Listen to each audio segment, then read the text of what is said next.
Hi there, it's Kristen Cooper, your mortgage advisor. Just wanted to jump on here and kind of talk about what's going on with the market. So, as most people probably have seen, the Fed did increase the Fed fund rate by 25 basis points yesterday, which was kind of expected, better than what was originally anticipated. However, with the inflation so low, they really shouldn't be increasing the Fed fund rate. So, what we're going to look at here is kind of the impact that has, what we're seeing, and just give you a broad overview so you know what to expect in the market. But feel free to call me if you have questions. Big note of as far as information coming out is home prices. So we had about a 6-month stint where home prices were a little bit lower. The market didn't know what to do with the higher interest rates, but that's been changing. So as you can see here, you're seeing that the home prices has bounced back. And so these are the major reporting as far as home prices that you're looking at, just kind of get an average. So we're not looking at just one specific entity, person, company that's saying, yeah, this is what it's doing. It's an average, as you can see all of them in the consensus. So as you can see here, there was, a couple reported increases in January. In February, you could see that all of them reported an increase in home prices. And then again, in February, big jumps. So you can see, that's a huge jump in home prices going, part of it seasonal. As we go into May, it's always going into the months where home prices go up. And we kind of have that as one alternative or one thing that we're seeing. However, even beyond that is low inventory. So there's very, very low inventory. A lot of people just aren't selling right now. And so that causes prices to go up as well. So whenever you have low inventory, high demand, we still have so many people that need housing, there's still going to be a big pool of people that can afford the housing prices, which is what's causing the prices to go up. So even with interest rates where they are, which is really not that high comparatively speaking, but higher than they've been, you're seeing that home prices are still staying continued supported and continuing to elevate. So what does that mean with the Fed increasing the Fed fund rate by the 25 basis points?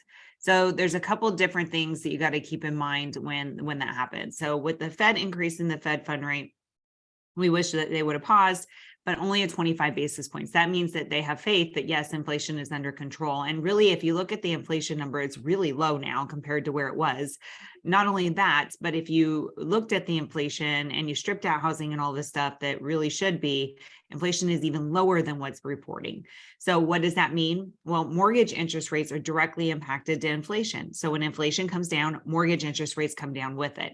So when they increase the Fed fund rate, there's kind of uncertainty in the market with investors like, okay, they're increasing it still. Does that mean we have an inflation problem when they really shouldn't be increasing it? So that's why we kind of have this toggling that we're seeing. However, we have the jobs report coming out tomorrow. And that has a lot of indication as to the direction that we're going. Are we heading into a recession? Recessions mean lower interest rate as well as lower inflation as well. Housing stays stable through inflation or recessions as well. So that's not a concern. So what we're probably going to see is that we'll see it probably tip slightly, unemployment tip slightly higher. And if that's the case, that could be market moving. That's an indicator that, okay, we may be going into a recession now. Recession means that we hit the bottom of low unemployment and now, or of low amount of unemployment, and then we're tipping back up to where now the unemployment is going higher. And again, when we go into recession, lower interest rates, housing prices stay stable. When inflation comes down, lower interest rates. What does that mean? Well, we're already starting to see housing prices go up because of inventory, which is one pillar of housing prices, but the other is also going to be affordability, which is interest rates. So what does that mean? Well, if inflation comes down, which it is, and we go into a recession, which we're seeing the indicators of that, everything points to it, that means lower interest rates. Interest rates come down, that means there's going to be more buyers in the market, which means more buyers are going to be looking at properties at a low inventory. So we're still at low inventory, even if people start selling when rates come down, which means, again, it drives up prices. Back to probably where we were a couple of years ago, where people are having to put in over asking, we have contingencies, not really the ideal buyer's market, of course. So it's really important to understand the market that we're in, especially if you're thinking about buying. I have a ton of clients that, are actively looking, just not a lot out there. I have a lot of clients that are kind of looking because they just, have been looking for so long, low inventory, kind of frustrated with the process.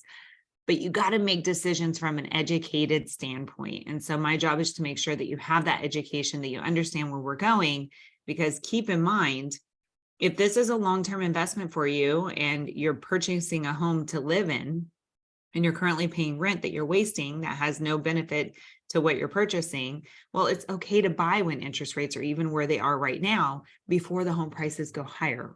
Why?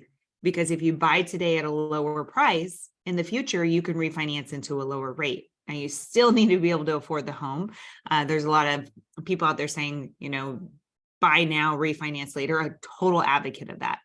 However, you still need to be able to afford the payment. You don't want to stretch yourself beyond being able to pay your bills, thinking I can hang on for a year until rates drop. Still need to be comfortable. You never know what's going to happen with the market, but every indicator points to the fact that, yes, we're probably going to be seeing the recession hit soon. We're going to be, although we technically are in it, even though they changed the idea or guides about what that really means, everything indicates that we're going towards that direction. So if you want to look at your specific information, have any questions, please reach out to me. I'd love to be your resource. I've been in this for over 20 years. I follow the data, the charts, and that's really what you need to be looking at when you're making these decisions, not just a blanket statement. So hopefully you saw this information, you see where we're going, but if you have any additional questions or need anything, please reach out. I'd be happy to assist you and help you with your home financing needs.